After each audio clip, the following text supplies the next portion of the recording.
Bom dia, e hoje nós terminamos o livro de Jó, dos capítulos 31 a 42.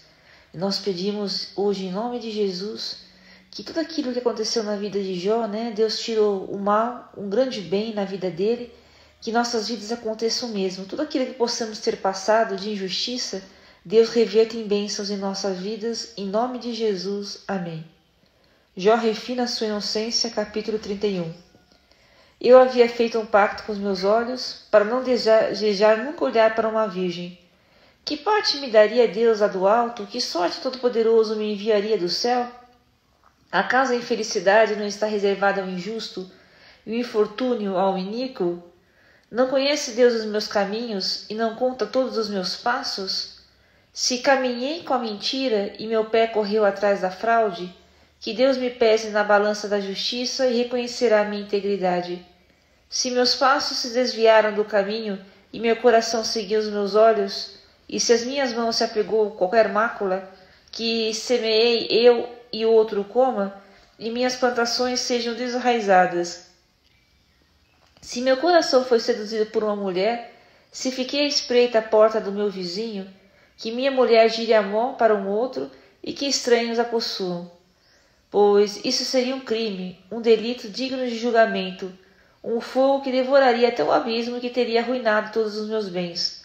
Nunca violei o direito de meu escravo ou de minha serva em suas discussões comigo. Que farei eu quando Deus se levantar? Quando me interrogar, que lhe responderei? Aquele que me criou no ventre, não criou também a ele? O mesmo Criador nos formou. Acaso recusei aos pobres aquilo que desejavam e fiz desfalecer os olhos da viúva? Ou comi sozinho meu pedaço de pão sem que o órfão tivesse a sua parte? Antes, desde minha infância, cuidei-o como um pai, e desde o ventre materno foi o seu guia. Se vi perecer um homem por falta de roupa, e um pobre que não tinha com que cobrir-se, sem que seus rins me tenham abençoado, aquecido como estava com a lã de minhas ovelhas, se levantei a mão contra o órfão, quando me vi apoiado pelos juízes, que meu ombro caia de minhas costas e meu braço seja arrancado de seu cotovelo. Pois o terror de Deus me invadiu e diante de sua majestade não posso subsistir. Nunca pus no ouro minha segurança e jamais disse ao ouro puro as minha esperança. Nunca me rejubilei por ser grande a minha riqueza, nem pelo fato de minha mão ter ajuntado muito. Quando vi o sol brilhar e a lua levantar-se em seu esplendor, jamais meu coração deixou-se seduzir em segredo, e minha mão não foi levada à boca para um beijo. Isso seria um crime digno de castigo, pois eu teria renegado Deus que está no alto. Nunca me alegrei com a ruína do meu inimigo, nem exultei quando a infelicidade o feriu. Não permiti que minha boca pecasse reclamando sua morte por uma imprecação. Jamais as pessoas de minha tenda me disseram: alguém que não tenha ficado satisfeito da carne? O estrangeiro não passava a noite fora. Eu abria minha porta ao viajante. Nunca dissimulei minha culpa aos homens, escondendo em meu peito minha iniquidade, como se temesse a multidão e receasse o desprezo das famílias, a ponto de me manter quieto sem pôr o pé fora da porta. Oh, se eu tivesse alguém para me ouvir! Eis a minha assinatura, que Todo-Poderoso me responda, que meu adversário escreva também um memorial. Por certo, eu carregaria sobre meus ombros e cingiria minha fronte com ele como de uma coroa. Eu lhe prestaria contas de todos os meus passos e me apresentaria diante dele altivo como um príncipe, se minha terra clamou contra mim e seus sucos derramaram lágrimas. Se comi seus frutos sem pagar, se afligiu seus donos, que em vez de trigo nascem espinhos e joio em vez de cevada. Aqui terminam os discursos de Jó. Capítulo 32. Discursos de Eliú. Como Jó persistisse em considerar-se como justo, esses três homens desistiram de lhe responder. Então se inflamou a cólera de Eliú, filho de Baraquel, de Buz, da família de Ram. Sua cólera inflamou-se contra Jó, por este pretender justificar-se perante Deus. Inflamou-se também contra seus três amigos, por não terem achado respostas convenientes, dando assim culpa a Deus. Como fossem mais velhos do que ele, Eliú esperou enquanto falavam com Jó. Mas, quando viu que não tinham mais nada para responder, encolerizou-se.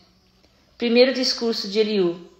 Então Eliú, filho de Baraquel, de Bus, tomou a palavra nesses termos: Sou jovem anos e vós sois anciãos.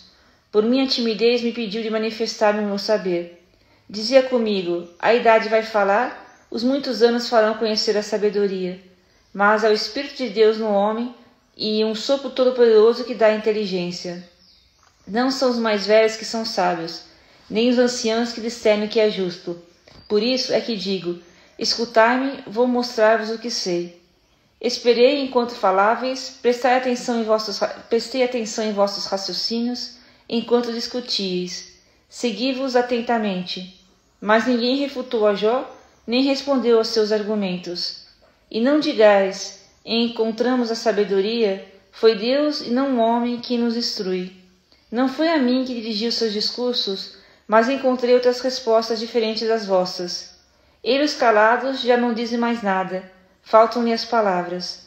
Esperei que se calassem e cessassem de responder. É a minha vez de responder, e vou mostrar o que sei, pois estou cheio de palavras, o espírito que está em meu peito me oprime. Meu peito é como um vinho arrolhado, como um barril pronto para estourar. Tenho de falar, isso me aliviará. Abrirei meus lábios para responder.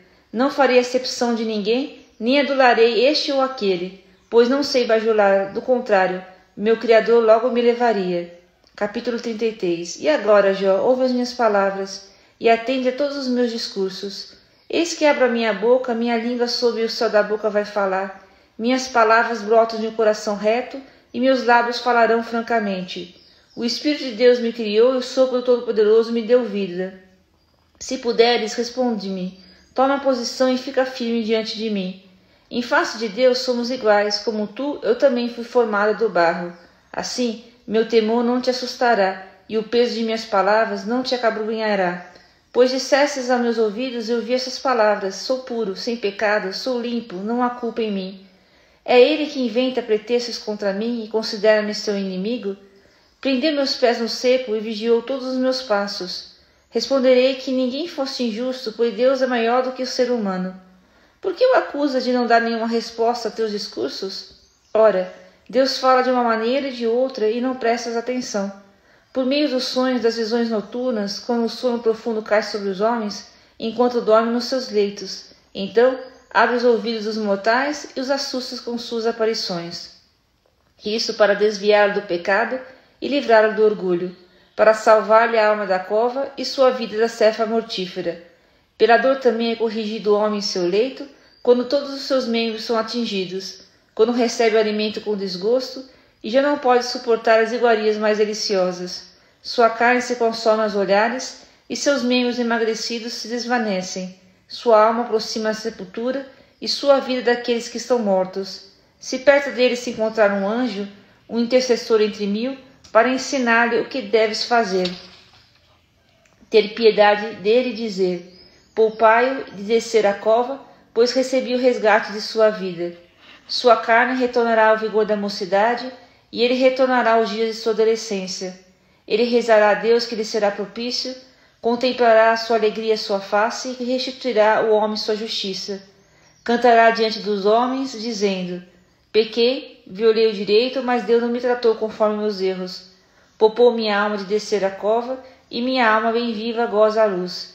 Eis o que Deus faz 2 e 3 vezes com o ser humano, a fim de tirar-lhe a alma da cova e iluminá-la com a luz da vida. Presta atenção, Jó, escuta-me, cala a boca para que eu fale. Se tens alguma coisa para dizer, responde-me, fala, eu gostaria de te dar razão. Se não, escuta-me, cala-te, e eu te ensinarei a sabedoria. Capítulo 34, segundo discurso de Eliú. Eliú retomou a palavra nesses termos: sábios, ouvi meu discurso, eruditos, prestai atenção, pois o ouvido discerne o valor das palavras, como o paladar saboreia as iguarias. Procuremos escolher o que é justo e conhecer entre nós o que é bom. Jó disse: eu sou inocente, mas Deus recusa fazer-me justiça. A despeito de meu direito, passo por mentiroso. Minha ferida é incurável, sem que eu tenha pecado. Existe um homem como Jó, que bebe a blasfêmia como quem bebe água, que anda de par com os ímpios e caminha com os perversos? Pois ele disse: o homem não ganha nada em ser agradável a Deus. Ouvi-me, pois, homens insensatos, longe de Deus a injustiça. longe de Todo-Poderoso, a iniquidade. Ele trata o homem conforme os seus atos e dá a cada um o que merece, pois Deus não é injusto, e o Todo-Poderoso não falseia o direito. Quem lhe confiou a administração da terra? Quem lhe entregou o universo? Se lhe retomasse o sopro, se lhe retirasse o alento, toda a carne expiraria no mesmo instante e o homem voltaria ao pó. Se tens inteligência, escuta isso, e dá ouvidos ao som de minhas palavras. Acaso o inimigo do direito poderia governar? Pode o justo, o Todo-Poderoso, cometer iniquidade? Ele que disse a um rei malvado, ou aos príncipes celerados, ele não tem preferência pelos grandes, nem tem mais consideração pelos ricos do que pelos pobres, pois são todos obras de suas mãos. Subitamente perece no meio da noite, os povos vacilam e passam, o poderoso desaparece, sem o socorro de mão alguma. Pois Deus olha para a conduta de cada um e observa todos os seus passos. Não há obscuridade nem trevas onde o inimigo pode esconder-se, pois não precisa olhar duas vezes para um homem para citá-lo em justiça consigo. Abate os poderosos sem inquérito e põe outros em lugar deles, pois conhece as suas obras, derruba-os à noite e são esmagados. Fere-os como ímpios no lugar onde são vistos, porque se afastaram dele e não quiseram conhecer nenhum de seus caminhos. Fizeram chegar até Deus o clamor do pobre e tornando-o atento ao grito do infeliz. Se ele dá paz, quem poderá censurá-lo? Se oculta a sua face, quem poderá contemplá-lo? Assim trata ele o povo e o indivíduo de maneira que o ímpio não venha reinar e já não seja uma armadilha para o povo. Se alguém diz a Deus, fui seduzido, mas não pecarei, ensina-me o que ignoro, se cometi o mal, não mais o farei. Julgas então que ele deve punir, já que rejeitaste suas ordens? És tu quem deves escolher, não eu. Dize, pois, o que sabes. As pessoas sensatas me dirão, como qualquer homem sabe que me ouve. Jó não falou conforme a razão, faltou-lhe bom senso as palavras. Pois bem, que Jó seja reprovado até o fim, já que suas respostas são próprias de um ímpio, porque a seus pecados acrescenta revolta, entre nós com zombaria, bate as mãos e multiplica as palavras contra Deus. Capítulo 35. Terceiro discurso de Eliú. Eliú retomou ainda a palavra nesses termos. Imaginas ter razão em pretender justificar-se contra Deus? Quando dizes, para que me serve isso? Qual é minha vantagem em não pecar? Pois vou responder-te a ti e teus amigos. Contempla os céus e observa as nuvens, vê como são mais altas do que tu. Se pecas, que danos lhe causas? Se multiplicas suas faltas, que mal te fazes? Se é justos, que vantagens lhes dás? Ou o que recebe ele de tua mão? Tua maldade só prejudica o homem, teu semelhante, tua justiça só diz respeito a um ser humano. Sob o peso da opressão geme-se e clama-se sob a mão dos poderosos. Mas ninguém diz, onde está Deus, meu Criador, que inspira cantos de louvor em plena noite, que nos instrui mais do que animais selvagens, e que nos torna mais sábios do que as aves do céu? Clamam, mas não são ouvidos, por causa do orgulho dos maus. Por certo, Deus não ouve palavras frívolas, e o Todo-Poderoso não lhes presta atenção. Quando dizes que ele não se ocupa de ti, que tua causa está diante dele e que espera a sua decisão, que sua cólera não castiga, que ele ignora o pecado. Jó abre a boca para palavras ociosas e derrama-se em discursos impertinentes. Capítulo 36. Quarto discurso de Eliú. Depois, Eliú prosseguiu nesses termos. Espera um pouco e te instruirei. Tenho ainda palavras em defesa de Deus. Vou buscar longe a minha ciência para justificar aquele que me criou. Pois minhas palavras não são certamente mentirosas. Estás tratando com um homem de ciência sólida. Deus é poderoso, mas não é arrogante. É poderoso por sua ciência. Não deixe o ímpio viver, mas faz justiça aos oprimidos. Não tira seus olhos do justo e os faz assentar no trono com os reis, numa glória eterna. Se forem presos com grilhões atados com os laços da pobreza, ele lhe fará conhecer as suas obras e as faltas que cometeram por orgulho. Abre-lhes os ouvidos para corrigi-los e diz-lhes que renunciem à iniquidade. Se escutarem e obedecerem, terminarão seus dias na felicidade e seus anos em delícias. Mas, se não escutarem, morrerão de um golpe e expirarão por falta de sabedoria. Os ímpios de coração são entregues à cólera e não clamam a Deus quando ele os aprisiona. Por isso, morrem em plena mocidade e sua vida passa como um dos efeminados. Mas Deus salvará o pobre pela sua miséria e o instrui pelo sofrimento. A ti também ele retirará das falsas angústia, numa larga liberdade e no repouso de uma mesa bem guarnecida. Mas tu te comportas como malvado, com o risco de incorrer em sentença e penalidade. Toma cuidado para que a cólera não te aflija no castigo e que o tamanho do resgate não te perca. Acaso levará ele em conta teu grito na aflição e todos os esforços do vigor? Não suspire pela noite da morte que arrebata os povos de seu lugar. Guarda-te de declinar para a iniquidade e de preferir a injustiça ao sofrimento. Vê, Deus é sublime em seu poder. Que Senhor lhe é comparável? Quem lhe fixou seus caminhos? Quem pode dizer-lhe, fizestes mal? Antes, lembra-te de glorificar sua obra, que a humanidade celebra em seus cânticos. Todos os homens a contemplam, mas cada um considera de longe. Deus é grande demais para que o possamos conhecer. O número de seus anos é incalculável. Atrai as gotinhas de água para transformá-las em chuva de nevoeiro. As nuvens espalham essas águas e as destilam sobre a multidão humana. Quem pode compreender como se expande as nuvens e o estrépito que sai de sua tenda? Espalha à sua volta a sua luz e encobre as profundezas do mar. É por este meio que governa os povos e fornece-lhes abundante alimento. Nas suas mãos esconde o raio e fixa-lhe o alvo ao atingir. O seu estrondo o anuncia e o rebanho também presente àquele que se aproxima. Capítulo 37. Por isso tremeu o meu coração e saltou fora de seu lugar. Escutai, escutai o brado de sua voz, o estrondo que sai de sua boca. Enche dele toda a extensão do céu, e seus relâmpagos atingem os confins da terra. Por detrás dele ruge uma voz, e troveja com sua voz majestosa, não retém mais seus raios quando se ouve sua voz. Deus troveja com sua voz maravilhosa, faz prodígios que não compreendemos. Diz a neve, cai sobre a terra, e as pancadas de chuva, sede fortes. Ele põe selos sobre as mãos dos homens, a fim de que todos os mortais reconheçam seu Criador. A fera também entra em seu covil e encolhe-se em sua toca. O furacão sai da câmara do sul e do norte chega o frio. Ao sopro de Deus forma-se o gelo e a superfície das águas se congela. Carrega as nuvens de vapor, as nuvens lançam por toda parte seus relâmpagos, que vão em todos os sentidos sob sua direção, para realizar tudo quanto ele ordena na face da terra. Ora é o castigo que eles trazem, ora seus benefícios.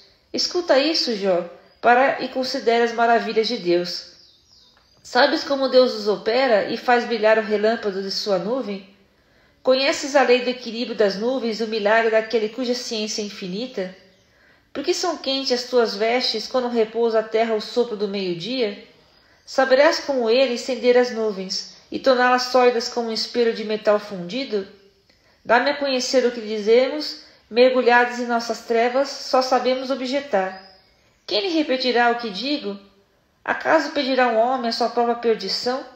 Agora já não se vê a luz. O sol brilha através das nuvens. Passa, porém, o vento e as varre. A luz vem do norte. Deus está envolto numa majestade intemível. Não podemos alcançar o Todo-Poderoso. Ele é iminente em força e em equidade. Grande na justiça, ele não tem a dar contas a ninguém. Que os homens, pois, o reverenciem. Ele não julga aqueles que se julgam sábios. Discursos do Senhor. Primeiro discurso de Deus, capítulo 38. Então, do seio da tempestade, o Senhor deu a Jó essa resposta. Quem é este que obscurece a providência com um discurso sem sentido? Cinge os teus rios como um valente, vou interrogar-te e tu me responderás. Onde estavas quando eu lancei os fundamentos da terra? Fala, se estiveres informado disso. Quem lhe deu as medidas já o sabes, ou quem sobre ela estendeu o cordel? Onde se assentam suas bases? Ou quem colocou nela a pedra angular, sobre os alegres concertos dos astros da manhã e sobre as aclamações de todos os filhos de Deus? Quem fechou com portas o mar quando brotou do seio materno, quando lhe dei as nuvens por vestimenta e os enfaixava com névoas tenebrosas?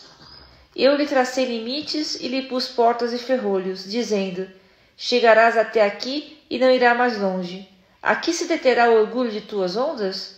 Algum dia na vida deste ordem amanhã, ou indicaste a aurora o seu lugar, para que ela alcançasse as extremidades da terra e dela sacudisse os ímpios?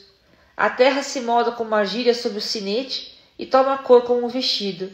Aos ímpios, contudo, recuada a sua luz e se rompe o braço ameaçador. Acaso chegasses até as fontes do mar ou passasses até o fundo do abismo? Apareceram-te porventura as portas da morte ou vistes a entrada da morada tenebrosa?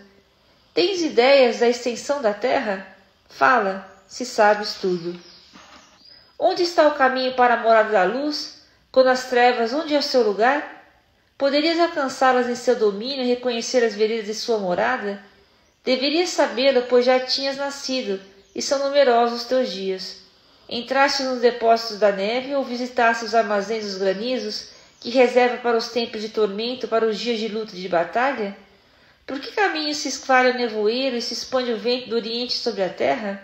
Quem abre um canal para o aguaceiro e uma rota para os relâmpagos dos trovões, que faz chover sobre uma terra desabitada e sobre um deserto sem seres humanos, para regar regiões vastas e desoladas, para nelas fazer germinar a erva verdejante?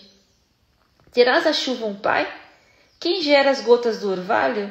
De que seio sai o gelo e que engendra a geada do céu? As águas se endurecem como pedra e a superfície do abismo se congela. És tu que atas os laços das Pleiades ou desatas as correntes do Orion? És tu que fazes sair a seu tempo as constelações ou conduzes a Ursa com os seus filhos? Conheces as leis do céu e regulas sua influência sobre a terra? Levantarás a tua voz até as nuvens e o dilúvio te obedecerá? Tua ordem fará os relâmpagos surgirem e te dirão, aqui estamos. Quem pôs sabedoria nas nuvens e inteligência no meteoro? Quem pode numerar com sabedoria as nuvens e inclinar as ordens do céu, para que a poeira se transforme em massa compacta e seus torrões se aglomerem? És tu que caças a presa para a leoa ou satisfazes a fome dos leãozinhos? Quando estão deitados em seus covis ou quando se emboscam nas covas? Quem prepara ao corvo o seu alimento quando seus filhotes gritam a Deus? Quando andam de um lado para o outro por não terem o que comer? Capítulo 39. Sabes o tempo em que as cabras monteses dão crias nos rochedos? Observastes o parto das corças? Contastes os meses de sua gravidez e sabes o tempo de seu parto? Elas se agacham, dão cria e se livram de suas dores. Seus filhotes tornam-se fortes e crescem nos campos. Apartam-se delas e não voltam mais a elas. Quem pôs o jumento selvagem em liberdade? E quem rompe os laços do asno veloz? Dê-lhe o deserto por morada e a planície salgada como lugar de habitação. Ele se ri do tumulto da cidade e não escuta os gritos do tropeiro. Explora as montanhas de sua pastagem e nela anda buscando tudo que é verde. Quererá servir-te o boi selvagem ou passar a noite em seu estábulo? Podes prendê-lo com uma corda em seu pescoço, ofenderá ele atrás de ti os seus sulcos? Fiarás nele porque sua força é grande e lhe deixarás o seu cuidado do teu trabalho? Confiarás nele para que te traga para casa o que semeastes e que te enche a tua eira? O avestruz bate as asas alegremente, não tem asas nem penas de bondade? Abandona os seus ovos na terra e os deixa aquecer no solo, esquecendo-se de que um pé poderá esmagá-los ou que animais selvagens poderão pisá-los.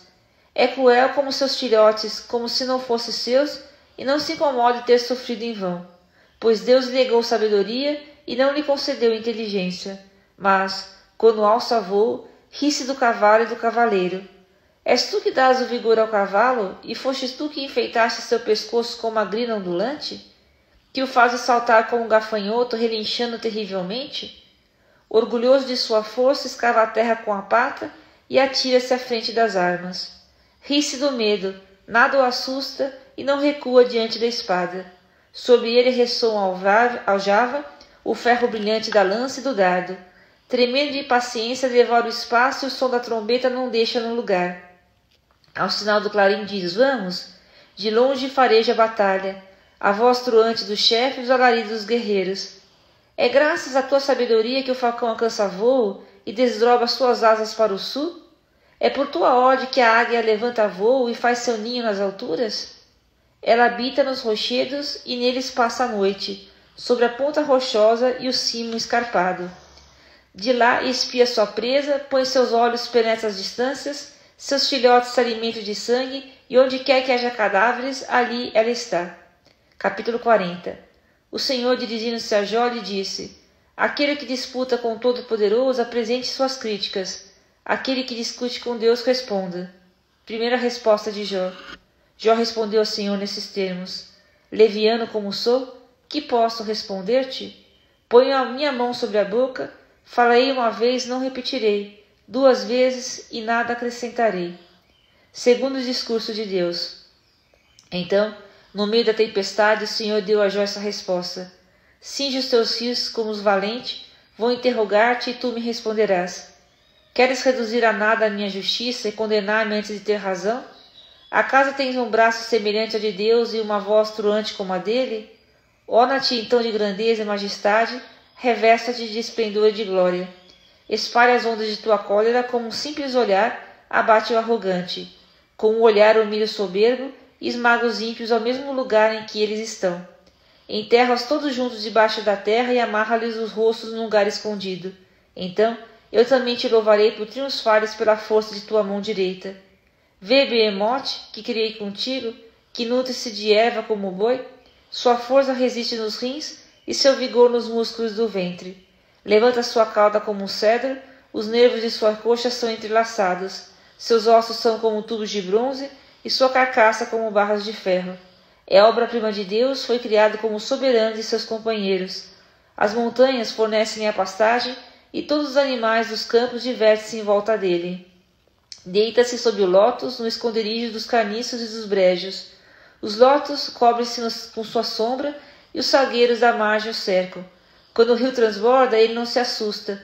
Mesmo que o Jordão levantasse até a sua boca, ele ficaria tranquilo. Quem o seguraria pela frente e lhe furaria as ventas para neles passar cordas? Poderás tu fisgar Leviatã com um anzol e amarrar-lhe a língua com uma corda? Será capaz de passar-lhe um junco com suas ventas e de furar-lhe a mandíbula como um gancho? Ele te fará muitas súplicas e te dirigirá palavras tenras. Concluirá ele uma aliança contigo, a fim de que faças dele sempre teu escravo? Brincarás com ele como se fosse um pássaro, ou aprenderás com a coleira para divertir teus filhos? Será ele vendido por uma sociedade de pescadores e dividido entre os negociantes? Poderás crivar-lhe a pele com dardos ou a cabeça com arpões de pesca? Tenta pôr a mão sobre ele, sempre te lembrarás disso e não recomeçarás. Tua esperança será lograda, bastaria a sua vista para te arrasar. Capítulo 41.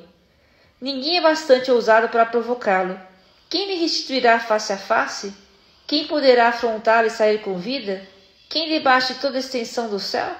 Não quero calar a glória de seus membros e falarei de seu vigor incomparável. Quem levantou a dianteira de sua couraça? Quem penetrou da dupla linha de sua dentadura? Quem lhe abriu os 2 batentes da goela? Em torno de seus dentes só terror. Sua costa é um aglomerado de escudos, cujas juntas são estreitamente ligadas. Uma encaixa na outra, nem sequer o ar passa por entre elas. Uma adere tão bem à outra que são encaixadas sem se poder desunir. Seu respiro faz jorrar a luz e seus olhos são como as pálpebras da aurora. Da sua goela saem chamas e escapam centelhas ardentes. De suas ventas sai fumaça, como de uma panela que ferve entre chamas.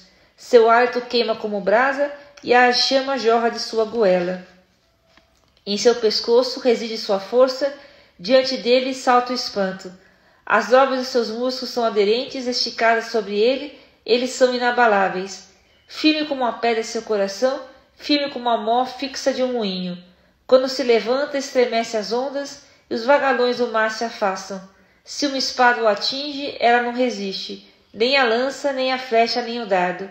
O ferro para ele é como palha, e o bronze como madeiro podre. A flecha não o afugenta, as pedras de funda são palhinhas para ele. O martelo lhe parece um fiapo de palha, e ri-se do assobio da espada. Sob seu ventre há cacos pontiagudos, como uma grade de ferro que se arrasta sobre o lodo.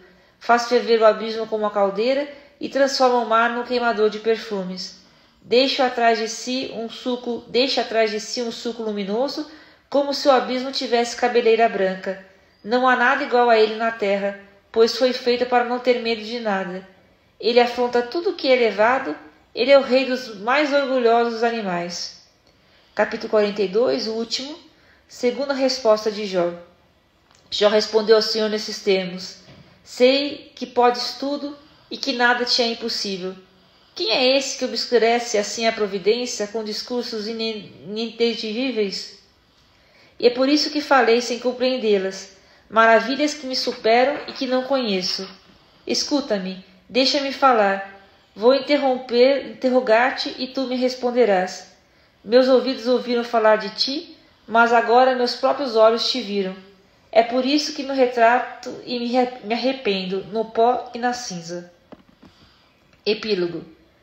Depois que o Senhor acabou de dirigir essas palavras a Jó, disse Elifaz de Temã: Estou irado contra ti e contra teus 2 amigos, porque não falastes corretamente de mim, como Jó, meu servo. Tomai, pois, 7 touros e 7 carneiros, e vinde ter com meu servo Jó. Oferecei-os por vós em holocausto, e meu servo Jó intercederá por vós.